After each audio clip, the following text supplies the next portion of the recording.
High all government job aspirants, welcome to my YouTube channel gen studies for government jobs. তো আজকে আমরা discuss করছি 24 July first শিফটের question paper, এবং আজকের কোশ্চেন কিন্তু যথেষ্ট মডারেট টাইপেরই হয়েছে। তোমরা পুরো প্রশ্নটা দেখলে তোমরা বুঝতে পারবে যে টিসিএসের কোশ্চেনের স্ট্যান্ডার্ড কিন্তু আজকে অনেকটাই হাই হয়েছে।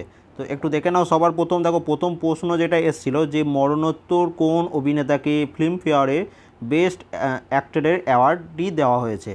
তো এটা পেয়েছেন ইরফান খান কোন সিনেমার জন্য, ইংরেজি মিডিয়াম। তো তিনি মারাও গেছেন। এবার দেখো বেস্ট অ্যাক্ট্রেস যেটা পেয়েছিলেন তিনি হচ্ছেন তাপসী পান্নু, তিনি থাপ্পড় এই সিনেমাটির জন্য পেয়েছিলেন। দেখো বেস্ট সাপোর্টিং অ্যাক্টর এই অ্যাওয়ার্ডটি পেয়েছেন সৈফ আলী খান তানহাজি সিনেমার জন্য, এবং বেস্ট সাপোর্টিং অ্যাক্ট্রেস এই অ্যাওয়ার্ডটি পেয়েছেন ফারুক জাফর এই গুলাবো সীতাবো সিনেমাটির জন্য।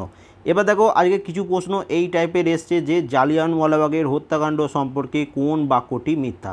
তো ওখানে 4টে স্টেটমেন্ট দেওয়া ছিল, মনে করো 3টে সত্য থাকবে, একটা মিথ্যা, সেটা তোমাকে করতে হবে। তো এই টাইপের প্রশ্ন এসছে। তো জালিয়ানওয়ালাবাগের হত্যাকাণ্ড কবে হয়েছিল? 1919 সালে। তো এই টাইপের কিছু একটা অপশানে থাকবে হয়তো যেটা তোমাদের অ্যান্সারের সাথে মিলবে না, তো সেরকমভাবে তোমাকে করতে হবে। এরপর দেখো চন্দ্রয়ান 2 সম্পর্কে কোনটি সত্য নয়। দেখো এই প্রশ্নটাও এরকম টাইপেরই এসছে। তো চন্দ্রয়ান 2 সম্পর্কে কিছু এক্সট্রা ডিটেলস বলে দিচ্ছি, সেটা দেখে নাও, এবং তোমাদের যদি অপশানটা মনে থাকে যাদের আজকে পরীক্ষা ছিল অবশ্যই কমেন্ট করে দিও। তো এখানে দেখো চন্দ্রয়ান 2 এটা লঞ্চ হয়েছিল 22 জুলাই 2019-এ। এটা যে রকেটের মাধ্যমে লঞ্চ করা হয়েছিল সেটার নাম হচ্ছে GSLV Mark 3 M1, এবং এটা কোথা থেকে লঞ্চ হয়েছিল? এটা লঞ্চ হয়েছিল সতীশ ধাওয়ান স্পেস সেন্টার থেকে। এবার এগুলোর মধ্যে যদি কোনটা অপশানে থাকে তো অবশ্যই একটু অ্যান্সার করে দিও। এগুলো হচ্ছে সঠিক স্টেটমেন্ট। এবার প্রশ্নটা দিয়েছে যে কোনটা সত্য নয়, তো এরকমভাবে কিন্তু তোমাকে পড়তে হবে। এরপর দেখো anti covid drug by DRDO. তো ডিআরডিও অ্যান্টি কোভিড ড্রাগ যেটা তৈরি করেছে সেটির নাম কি? তো সেটির নাম হচ্ছে 2DG। করোনার জন্য 2020 সালে কোন গ্র্যান্ড স্ল্যাম টুর্নামেন্টটি হয়নি? তো দেখো কোশ্চেনের স্ট্যান্ডার্ড কত সুন্দর। তো আমরা প্রত্যেকে জানি উইম্বলডন ওপেন এটা তোমাদের হয়নি, অস্ট্রেলিয়ান ওপেন, ফ্রেঞ্চ ওপেন এগুলো সবই হয়েছে, US ওপেন হয়েছে, কিন্তু উইম্বলডন ওপেনটা হয়নি। সম্প্রতি সুয়েজ খালে যে জাহাজটি আটকে গেছিলো সেটির নাম কি? তো এটা হোক প্রত্যেকে পেরেছো। তো এটার নাম হচ্ছে এভার গিভেন নামক জাহাজটি সুয়েজ খালে সম্প্রতি আটকে গেছিলো। পরবর্তী প্রশ্ন দেখো, ঔরঙ্গজেব সম্পর্কে কোন বাক্যটি মিথ্যা? আবার দেখো এরকম ধরনের প্রশ্নই আজকে বেশিরভাগ এসছে যে ঔরঙ্গজেব সম্পর্কে কোন বাক্যটি মিথ্যা। এবার কী অপশানে ছিল সেটা জানা নেই। এরপর দেখো ইম্পর্টেন্ট ডেটস থেকে একটা প্রশ্ন এসছে আনকমন টাইপের, ওয়ার্ল্ড বাইসাইকেল ডে কোন দিন পালিত হয়? তো মনে রাখবে ওয়ার্ল্ড বাইসাইকেল ডে এটা প্রত্যেক বছর 3 জুন পালন করা হয়ে থাকে। তো এগুলো একটু আনকমন টাইপের, তোমাদের স্কিপই করতে হবে। এবং তার সাথে দেখো তোমাদের আগেও কোনো একটা শিফটে এসেছিলো ওয়ার্ল্ড আর্থ ডে, এটা 22 এপ্রিল পালন করা হয়। তো কিছু আনকমন টাইপের প্রশ্ন তোমাদের পরীক্ষায় আসছে, তো সেগুলো তোমাদের মনে রাখবে, এবং এক্সট্রা ডিটেলস হিসাবে এটা অন্যজনা মনে রাখবে। 1942 সালে ভারত ছাড়ো আন্দোলনের পর কোন মুখ্য ঘটনাটি ঘটেছিল? দেখো কুইট ইন্ডিয়া মুভমেন্ট সেটা হয়েছিল কবে? 1942 সালে। এবার এরপর কোন মুখ্য ঘটনাটি ঘটেছিল সেটা তোমার কাছে জানতে চেয়েছে। এবার আমার কাছে যেহেতু অপশন নেই সেই জন্য আমি যেটুকু ডাটা আমি গুগল থেকে পেলাম সেটা হচ্ছে যে দেশ জুড়ে ছড়িয়ে ছিটিয়ে বিভিন্ন জায়গাতে হিংসার সংগঠিত হয়েছিল, এবং এর ফলে কী করে ব্রিটিশরা হাজার হাজার নেতাকে গ্রেপ্তার করেছিল, এবং 1945 সাল পর্যন্ত তাদের কারাবন্দি করে রেখেছিল। তো এটা যদি অপশানে থাকে তাহলে এটা তোমাদের অ্যান্সার হয়ে যাবে। এরপর দেখো রিপাবলিক ডে WO2021-এর উইনার্স হচ্ছে উত্তরপ্রদেশ। ওকে, তো এবার এই উত্তরপ্রদেশকে এই অ্যাওয়ার্ডটি কে প্রদান করেছিল সেটা তোমার কাছে জানতে চেয়েছে। তো এখানে এটা দিয়েছিল কেন্দ্রীয় মন্ত্রী কিরেন রিজিজু তিনি এই অ্যাওয়ার্ডটি প্রদান করেছিলেন। এরপর দেখো কম্পিউটার থেকে একটা প্রশ্ন, Alt+F এই শর্টকাট কিটা কোনটির জন্য ব্যবহৃত হয়? তো Alt+F এই শর্টকাট কি দিয়ে কী ব্যবহার করা হয়? তো use to open file menu or file tab. দেখো ফাইল মেনু বা ফাইল ট্যাব ওপেন করার জন্য Alt+F এই শর্টকাট কিটা ইউজ করা হয়। তার সাথে মনে রাখবে এটা এক্সট্রা ডিটেলস হিসাবে আমি বলে দিচ্ছি, Alt+Tab এইটা দিয়ে কি হয়? এটা দিয়ে অল ওপেন অ্যাপ্লিকেশন ইন টাস্কবারকে সমস্ত ওপেন অ্যাপ্লিকেশনগুলো দেখাবে। তো এটা হচ্ছে এটাও তোমরা এক্সট্রা ডিটেলস হিসেবে পড়ে রাখবে, তোমাদের পরীক্ষায় সামনে যাদের পরীক্ষা আছে তোমরা হয়তো তোমাদের পরীক্ষায় আসতে পারে। এবার দেখো এই প্রশ্নটা স্ট্যান্ডার্ড দেখো কি বলেছে, আন্তর্জাতিক মহিলা দিবস 2021-এর দিন নীতা আম্বানি কোন অ্যাপটি লঞ্চ করেছিল? তো কোশ্চেনের স্ট্যান্ডার্ড তোমরা দেখে বুঝতে পারছো। তো আন্তর্জাতিক মহিলা দিবস 2021-এর দিন নীতা আম্বানি যে অ্যাপটি লঞ্চ করেছিল তার নাম হচ্ছে হার্ট সার্কেল এই অ্যাপটি লঞ্চ করা হয়েছিল। পুনে থেকে হায়দ্রাবাদের মধ্যে কোন জাতীয় সড়ক রয়েছে, কোন ন্যাশনাল হাইওয়ে রয়েছে? তো এটা রয়েছে বর্তমানে NH65। এবার এটা তোমাদের অপশানে ছিল কি না একটু কমেন্ট করে দিও যাদের আজকে পরীক্ষা ছিল।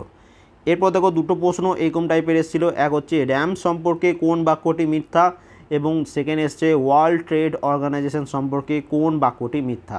তো এগুলো অপশন জানা নেই, সেই জন্য এগুলো সম্বন্ধে আমি কোনো অ্যান্সার তোমাদের দিতে পারছি না। তো যারা পরীক্ষা দিয়েছিলে তোমাদের যদি মনে থাকে অবশ্যই একটু কমেন্ট করে দেবে।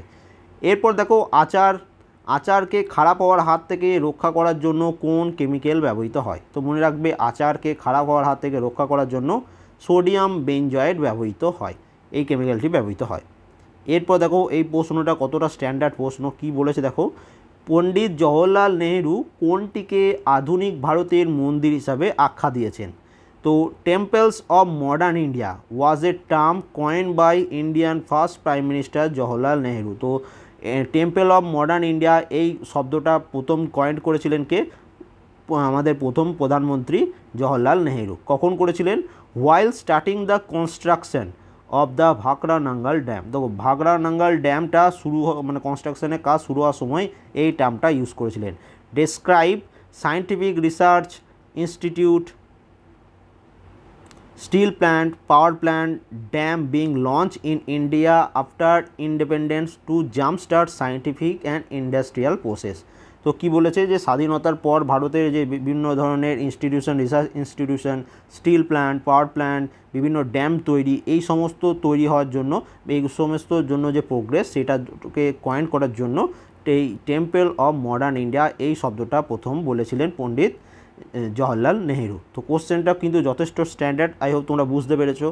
এরপর দেখো একটা প্রশ্ন এরকম এসেছিল যে জিডিপিকে কেমনভাবে ক্যালকুলেট করা হয়। তো এখানে কেমন ধরনের অপশান ছিল আমার জানা নেই। তো মনে রাখবে জিডিপি ক্যালকুলেট কী হয়, জিডিপি হচ্ছে গ্রস ডোমেস্টিক প্রোডাক্ট।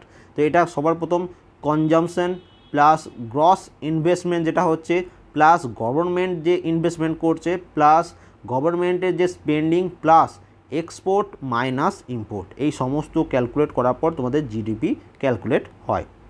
এরপর দেখো এরকম একটা প্রশ্ন এসেছিলো যে গঙ্গা ব্রহ্মপুত্র উপত্যকা সম্পর্কে কোন বাক্যটি মিথ্যা। তো আজকে এই কোন বাক্যটি মিথ্যা এই টাইপের প্রশ্নই প্রায় 7-8টা তোমাদের এসেছে। কোন মৃত্তিকার আর্দ্রতা সবচেয়ে বেশি, মানে ময়েশ্চার সবচেয়ে বেশি কোন মৃত্তিকায়। তো এটা হচ্ছে ক্লে মৃত্তিকা বা কাদা জাতীয় মৃত্তিকা যেটাকে বলা হয়। ওকে, পরবর্তী প্রশ্ন, নিম্নোক্ত কোনটি মন্ত্রী পরিষদ গঠন করে না। তো মন্ত্রী পরিষদ গঠন করে না কোনটা, তো এটা অপশান তো আমার জানা নেই। তো মনে রাখবে এই মন্ত্রী পরিষদ গঠিত হয় prime minister, cabinet minister, minister of state, minister of state, এটা নিয়ে। তো এইগুলো বাদে যেটা তোমাদের অপশানে থাকবে সেটা তোমার অ্যান্সার হয়ে যাবে। এরপর দেখো কেপলারের সূত্র থেকে একটা প্রশ্ন ছিল, এক্সাক্ট প্রশ্ন পাইনি। চন্দ্রগুপ্ত মৌর্য সম্পর্কে কোন বাক্যটি মিথ্যা। দেখতে পাচ্ছ এই টাইপের প্রশ্নই আজকে বেশি এসছে। এরপর আর 2-3টে প্রশ্ন এসছে, একটু দেখে নাও। সবার প্রথম কি বলেছে দেখো, ইস্ট্রোজেন কোনটির সাথে সম্পর্কিত। তো দেখো ইস্ট্রোজেন এটা হচ্ছে একটা ফিমেল সেক্স হরমোন, ইস্ট্রোজেন হচ্ছে ফিমেল সেক্স হরমোন। তাই আই হোপ এটাই তোমাদের অপশানে থাকবে। এবং দেখো লাস্ট প্রশ্ন 7 শিডিউল সম্পর্কিত একটা প্রশ্ন ছিল। তো সপ্তম শিডিউল কি, তো সপ্তম শিডিউল আমাদের সংবিধানের সপ্তম শিডিউলে বলা রয়েছে যে define and specify allocation of power and function between union and state. তো কেন্দ্র এবং রাজ্যের মধ্যে পাওয়ার বা ক্ষমতা এবং ফাংশনগুলোকে বিতরণ করা। এবং এর মধ্যে কি কি লিস্ট রয়েছে, 3 ধরনের লিস্ট রয়েছে। এক হচ্ছে ইউনিয়ন লিস্ট মানে কেন্দ্রীয় লিস্ট, স্টেট লিস্ট, এবং থার্ড হচ্ছে কনকারেন্ট লিস্ট। কনকারেন্ট লিস্ট মানে কেন্দ্র এবং রাজ্য মিলে। তো ওকে, তো আজকের এই সেটটাতে টোটাল 25 কোশ্চেন আমি কালেক্ট করতে পেরেছি তোমাদের কাছ থেকে। তো তোমাদের যারা আজকে পরীক্ষা দিয়েছিলে যদি আরও প্রশ্ন মনে থাকে অবশ্যই একটু কমেন্ট করে দেবে, তাহলে আমি সেগুলো পিডিএফ তখন দেবো তোমাদের, সেখানে আমি এগুলো অ্যাড করে দেবো। এবং প্রত্যেকেই খুব ভালোভাবে প্রিপারেশন নাও। ভিডিও ডেসক্রিপশনে দেখবে 28শে ডিসেম্বর থেকে তোমাদের পরীক্ষা শুরু হয়েছিল, সেখান থেকে আজ 24 জুলাই পর্যন্ত যতগুলো শিফটে পরীক্ষা হয়েছে ম্যাক্সিমাম আমি করিয়ে দিয়েছিলাম। তো সেইটার প্লেলিস্ট পেয়ে যাবে। এবং লাস্ট মিনিট সাজেশন হিসাবে তোমরা 129 নম্বর মক টেস্ট থেকে 188 পর্যন্ত মক টেস্টটা দেখে যাবে, এটারও প্লেলিস্ট দেখবে এই ভিডিও ডেসক্রিপশনে আমি দিয়ে রেখেছি। তো প্রত্যেকে অল দ্য বেস্ট। সামনে যাদের পরীক্ষা রয়েছে, তোমরা যারা গ্রুপ ডি পরীক্ষা দিচ্ছ তোমাদেরও এটা পড়তে হবে। এনটিপিসি CBT 2 এর জন্য যারা প্রিপারেশন নেবে তোমাদেরও কিন্তু এগুলো পড়তে হবে। তো থ্যাংক ইউ ফর ওয়াচিং।